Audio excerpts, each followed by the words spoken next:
Assalamualaikum warahmatullahi wabarakatuh. Kami di sini akan menjelaskan tentang sampling air.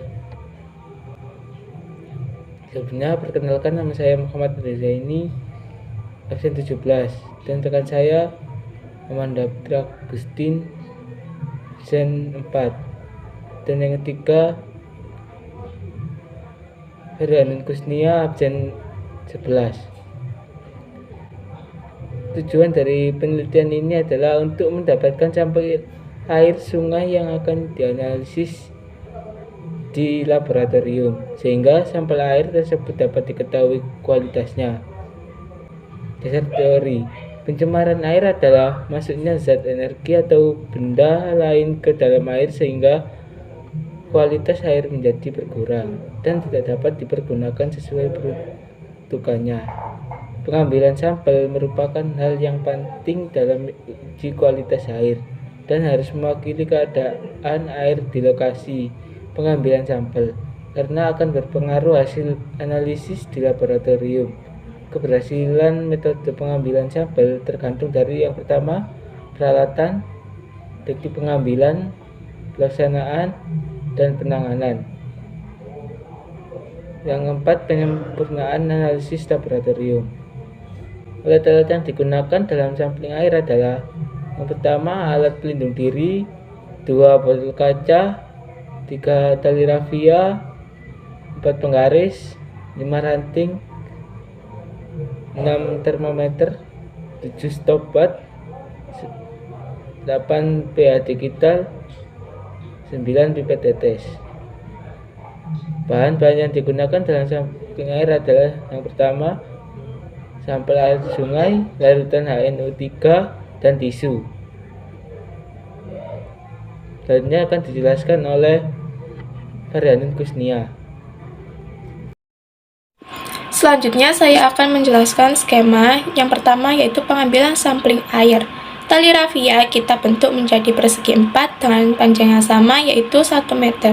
Kemudian diikat tiap sudutnya dengan ranting pohon dan ditancapkan ranting tersebut ke dalam sungai sesuai pola yang dibentuk. Dan kita ambil air tersebut dan dimasukkan ke dalam botol. Yang kedua yaitu mengukur pH sampel. Disiapkan botol kaca berisi sampel, kemudian ditambahkan dengan larutan asam nitrat 2 tetes, kemudian diukur pH-nya dengan pH digital. Disimpan selama 7 hari dan dicatat hasilnya. Dan yang ketiga yaitu mengukur suhu. Kita siapkan sampel yang ada di dalam botol tersebut, kita ukur suhunya dengan termometer dan dicatat hasilnya. Yang keempat yaitu mengamati warna dan bau dari sampel. Kita amati sampel dari botol tersebut, kita amati bau dan warnanya, kemudian dicatat hasilnya.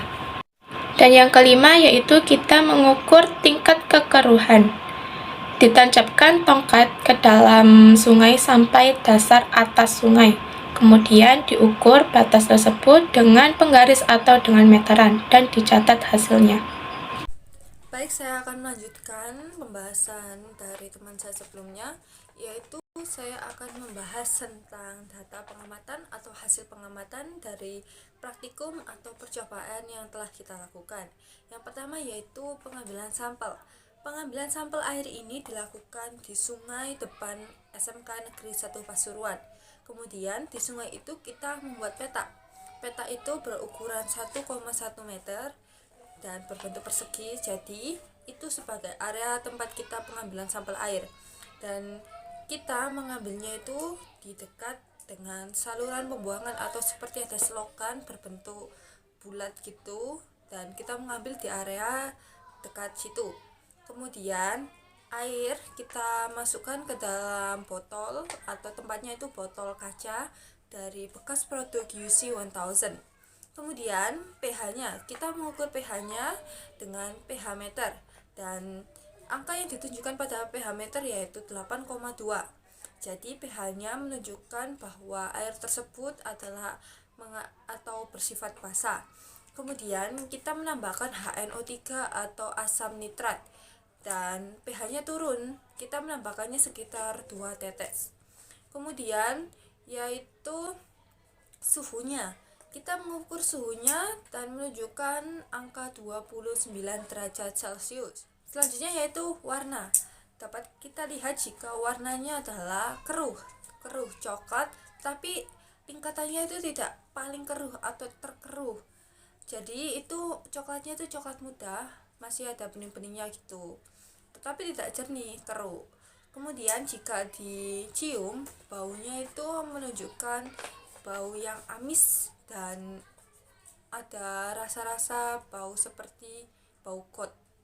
Kemudian kedalamannya setelah kita ukur menggunakan tongkat yang diukur menggunakan mistar itu menunjukkan angka 12 cm. Dan jenis organisme yang ada di sekitarnya itu dapat kita lihat pada dinding-dinding atau tepi-tepi sungainya itu ada siput-siput yang kecil yang menempel.